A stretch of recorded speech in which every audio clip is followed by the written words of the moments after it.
Picture this. You're standing inside a sandstone courtyard at the heart of the Sasanian Empire. The year is 378. The air is thick with desert heat and perfume, but the stillness around you is unnatural. Beneath latticed screens and beneath the polished marble, something is happening that you are not supposed to see. Torches flicker inside a windowless chamber at the palace core. The floor is red, not from carpet, but from blood. In the center lies a silver basin, shallow, ceremonial, and above it, bound at the knees and elbows, is a boy no older than 17. He does not move. His eyes are open. His chest barely rises. Just beyond him, a man stands in silence, wearing gold-threaded robes and a circlet of lapis at his brow. His beard is thin, graying. His fingers tremble, though he tries to hide it beneath practiced stillness. He is Shapur, King of Kings, chosen of Ahura Mazda. He believes this blood, warm and unspoiled, will preserve him. That youth can be drawn not just from spring water and saffron, but from a still living body. Before we move further into this ritual of silence and control, if you are someone who values the forgotten layers of history, the dark truths beneath empire and religion, consider staying close. These stories are not comfortable, but they are real. Let me know where you're listening from. Together, across time, we'll breathe the same heavy air. This isn't just a tale about barbaric ritual. It's a story about the fear of decay, of how absolute power tries to wrestle with the one thing it cannot defeat: death. According to Persian scholars, Shapur was once a reformer. He lowered grain levies, expanded trade routes, even tried to introduce protections for laborers in the textile provinces. But his reforms carried a shadow. They were not rooted in justice, but in optics, in the perfection of the crown's image. He wanted to be remembered as both lion and god. When he began to age, that image cracked. The scrolls speak little of what happened to Shapur after his 60th year, but archaeological findings suggest a sudden transformation in court ritual. Several medical chambers were sealed. Burial grounds for eunuchs multiplied around the capital. And in the center of the palace complex, a new chamber was built, octagonal, sealed with polished silver tiles and equipped with internal drainage.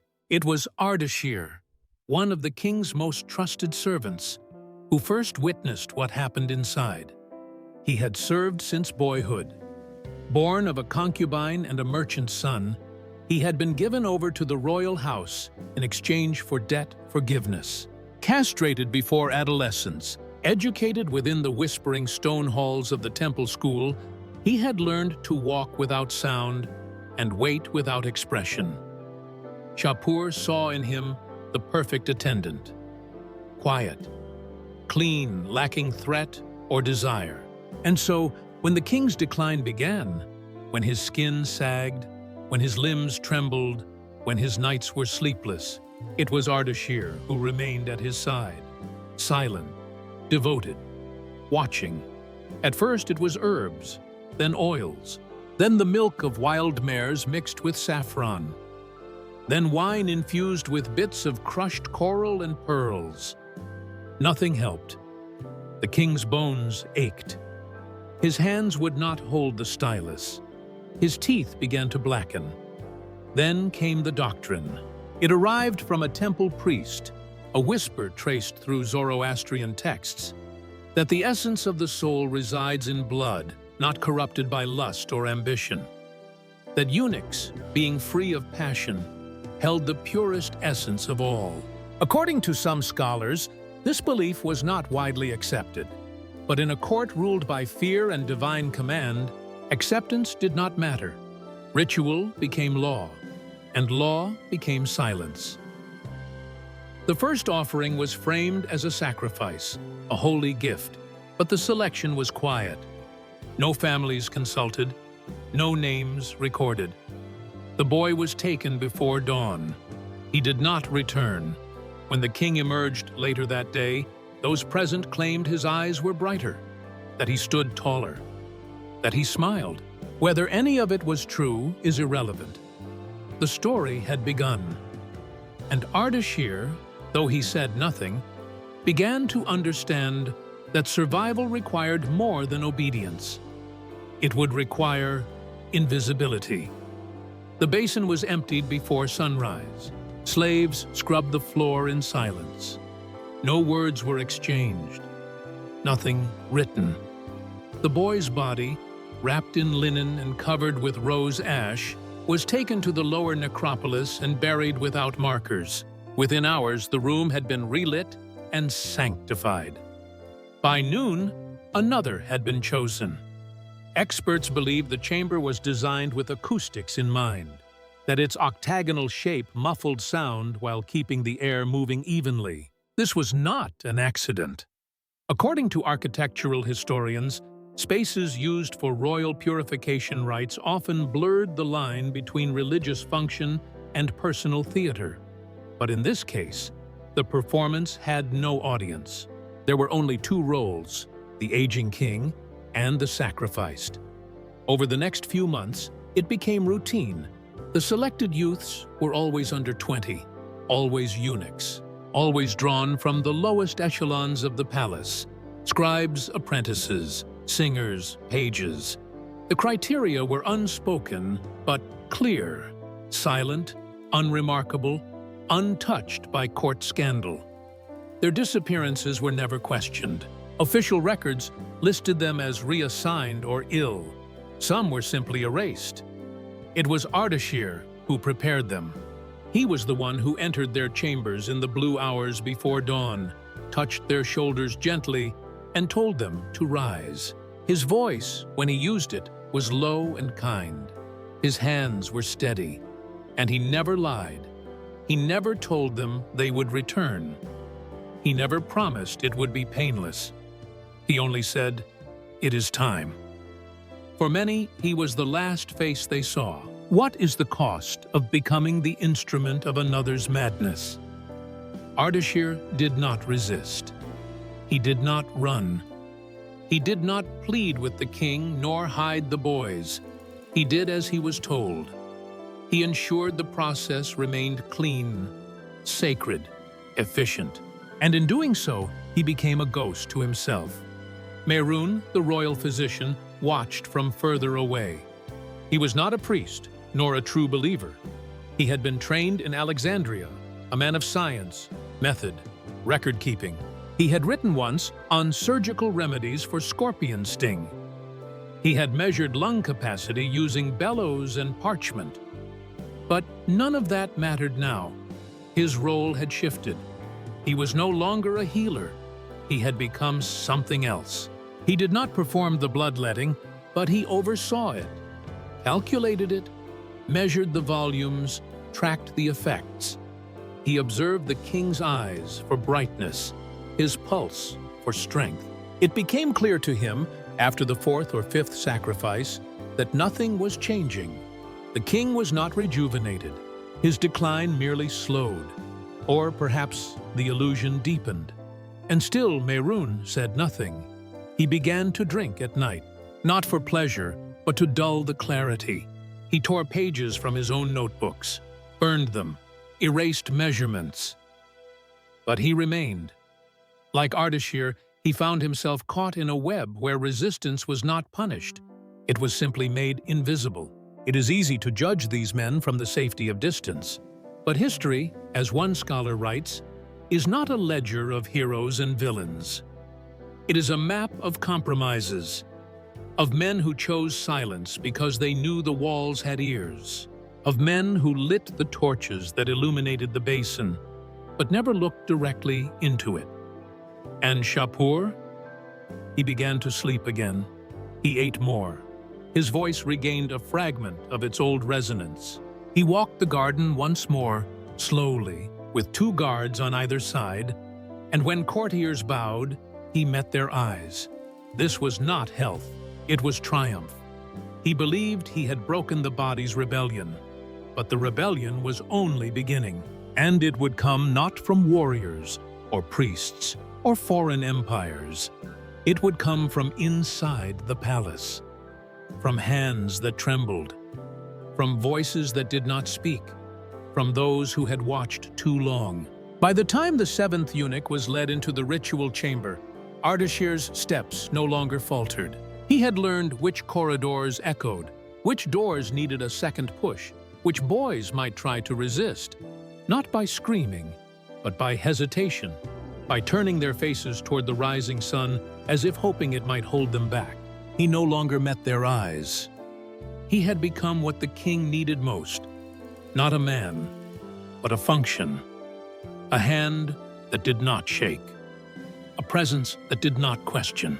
When he washed the king's face afterward with lemon water, he did so with the care of a son dressing his father's wounds, but his gaze slid across the king's eyes like water on polished stone. There was nothing left to exchange. Historians believe that by the end of that year, the court had begun to fragment. Not openly, that would have been unthinkable, but at the edges. Meals grew quieter. Ministers spoke more through intermediaries. Letters were passed without seals. The firewood brought to the king's chamber was checked twice for ash and snakeskin. One astrologer fled the palace after offering an ambiguous omen. He was found 3 days later, face down in a dry well. The king himself was rarely seen in daylight. He emerged only after dusk, veiled, perfumed, escorted by men in dyed black robes. He walked among incense and silence. Rumors spread that he no longer aged, that he drank water infused with gold dust, that he had spoken to the fire itself and been promised another 30 years. But Merun saw the truth. The king's teeth were crumbling. His spine had begun to twist. He moved as if his joints were glass, wrapped in flesh. The brightness in his eyes, of the so-called sign of divine favor, was not strength, it was fever. His blood thickened, his skin sagged even under the oil and silk. Still, the sacrifices continued. According to preserved physician records found near Ctesiphon, the average life expectancy of palace eunuchs dropped by nearly half during this period. The records do not say why, but those who study power know what cannot be said is often most telling. And then came the eighth boy. He was younger than the others, no more than 12, with thin wrists and a face like a carved almond. He had been mute since birth, a fact that appealed to the priest who nominated him. Purity, he said, is deepest in those who carry no words. When Ardashir came for him, the boy did not flinch. He stood, walked, took Ardashir's hand. There was no struggle, no confusion, only the quiet understanding of someone who had lived his entire short life in the shadow of other people's hunger. That night, Ardashir did not sleep. He went to Merun. They did not speak. They simply sat. The physician poured bitter liquor into a bowl and passed it across. In the shadows, two men who had served the same king for decades and whose hands had never once touched outside of ritual now sat shoulder to shoulder, breathing the same air, carrying the same shame. They did not plan anything. They were too tired. But something in them began to shift.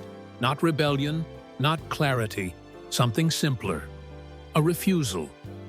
The ninth offering was delayed. No official reason was given. The priest who typically selected candidates cited unfavorable alignment of stars. The chamber remained dark for nearly a week. The servants who usually lit the lamps were reassigned. The basin stayed dry. It was the first break in the rhythm since the rite began. Ardashir used the time to disappear, not from the palace, that was impossible, but from his own body. He walked slower. He ate less. He moved through his duties like smoke moves through a ruined room, without resistance, without shape. When he washed the king's hands, he did not notice the tremor.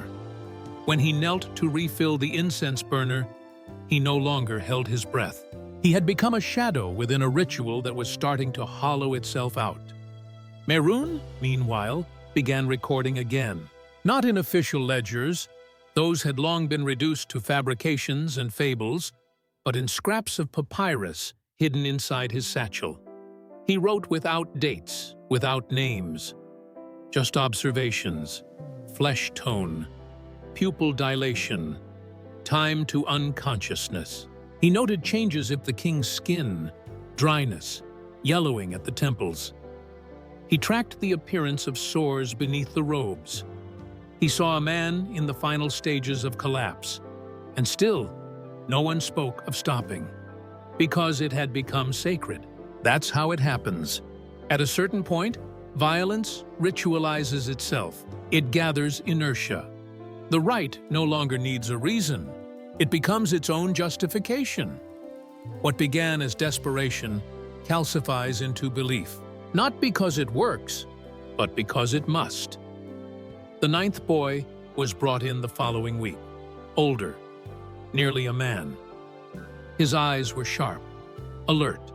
He struggled when they bound his hands. He bit one of the guards. He spat blood on the floor. And when Ardashir entered the chamber, the boy locked eyes with him and refused to look away. The basin had been polished. The silver caught the torchlight. Ardashir stepped forward, as always, holding the vessel of heated balm.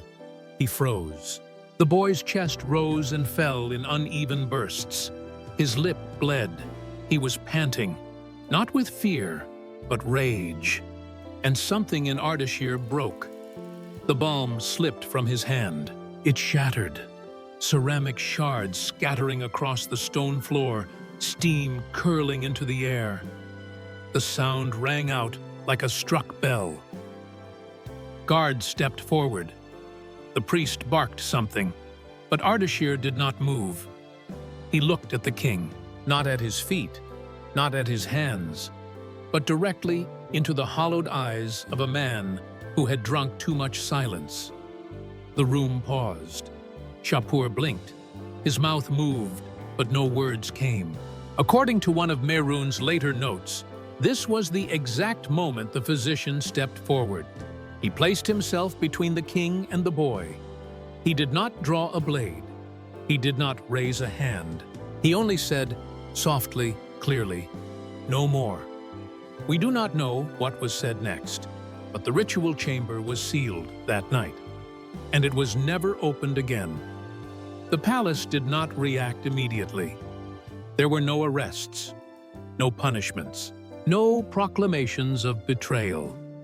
The basin remained, but its silver dulled. The torches in the ritual hall went unlit. For days, then weeks, the building seemed to hold its breath, as if waiting to see which part of itself would move first. Outside the court, no one knew what had changed. The priest still sang at dawn. The guards still saluted. The scribes still copied laws that would never be read. But inside, something subtle had shifted. A line had been crossed, not loudly, not in fire, but in refusal. The boy, the 9th offering, disappeared. Not in the way the others had. He was not buried. He was not mourned. He was simply gone. Whether spared or silenced, history does not record, and that silence itself may be the last violence done to him. Ardashir was reassigned to the kitchens, not punished, but removed, stripped of ceremonial duties. He no longer touched the king's robes or poured sacred oils. He peeled fruit in a windowless room, his fingers cut raw from pomegranate rind and wet knives. He accepted this without resistance. It was, in some way, the only escape allowed. Merun remained. He continued to tend to the king's health, though health had long since become fiction. The body he cared for was a ruin. Bones shifted beneath the skin like loose tiles beneath mud. The king's breath wheezed at night, irregular and wet. His eyes dimmed. His veins turned dark under the parchment of his flesh. And yet, he smiled. He believed, truly, fully, that he had been purified. It is difficult to explain the kind of madness that wraps itself in silk and prayer. According to modern historians, rulers in late-stage theocratic courts often construct closed mythologies, not merely believing lies, but feeding on them, needing them, as the body needs salt. The sacrifices had not healed him, but they had become his proof that healing was possible. To abandon them now would be to admit that he had failed not only in body, but in spirit. And so he refused. He asked no questions about the sealed chamber. He did not speak Ardashir's name again. He ignored Mehrunes' prescriptions. He continued to breathe. But the court began to empty. One minister left for the western provinces to oversee repairs. Another took pilgrimage to Yazd and did not return. A priest vanished after a sermon in which he mentioned rot in the heart of trees. Servants moved slower. The corridors rang less with footsteps, more with dust. And the king, still alive, began to speak to shadows. Witnesses, a handful of guards and a surviving laundry girl, would later say he could be heard at night murmuring to the walls. He named the boys, not in accusation, not in regret, but as if recounting a lineage, a litany of lost purity. Ardashir, in the kitchens, did not listen. He sliced figs until his nails blackened, then soaked them in vinegar. He spoke to no one. He had nothing left to say. But something was growing in the silence, not revolution, not redemption, something quieter, rot, not moral, not divine, just human. The rot did not begin in the bones. It began in the air. The scent of frankincense could no longer mask it. Beneath the perfumes and oils, a sourness crept into the king's chambers. The smell of still water, of damp cloth left too long in shadow. Servants changed the linens 3 times daily. Attendants washed the walls with lemon pulp and ash, but nothing held. It was the smell of a man decaying while still alive. Shapur's skin broke in places, not in wounds but in weeping fissures along the arms and neck, as though the body itself had tired of holding him together. He refused ointments. He believed the sores were a trial, that to heal would be to fail the gods who had granted him ritual. He allowed only Mehrunes to touch him, and even then, only under the moon's eye. Mehrunes continued, not because he believed, but because he had passed the threshold beyond belief and disbelief. He operated now on habit, like a tendon responding to an old nerve. He wrote nothing. He had burned the last of his notes. Some nights, he would sit by the king's bed and place his hand near the old man's throat, not touching, only sensing, counting how many shallow rises remained between dusk and dawn. He no longer prayed. There were no gods left in this palace, only rituals with no meaning and wounds that did not close. And then came the vision. That was the word the king used. He summoned Mehrunes at midnight, voice hoarse and lips cracked. He said he had seen the temple of fire in the dreamscape, that the blood of the boys had been accepted, that he had been made clean, that the flame had spoken. He wanted one more offering, just one. This time, not from the household staff, not from the temple, not from among the mute and the faceless. He wanted Ardashir, the man who had stood beside him, who had touched his skin with sacred balm, who had been silent not because he was empty, but because he had once loved. The court did not question. Orders were given, slow and ceremonial. Guards were sent. Records were prepared. Even the basin was uncovered and polished, as though the last months had not passed. But Ardashir did not resist. He left the kitchens, washed his hands, combed his hair. He wore the same robe he had worn when he first entered the palace as a boy. Threadbare now, the edges fraying, but still the color of salt. He did not speak during the procession. The guards flanked him, but not closely. They feared the quiet that clung to him like a second skin. The king waited in the chamber, seated beside the basin, breathing shallowly, his body swathed in linen and warmth as if already embalmed. He raised his hand, a signal. The guards stepped back. Ardashir entered alone, and for the first time in over 30 years of service, he looked not at the floor, not at the ceiling, not through the man, but directly at him.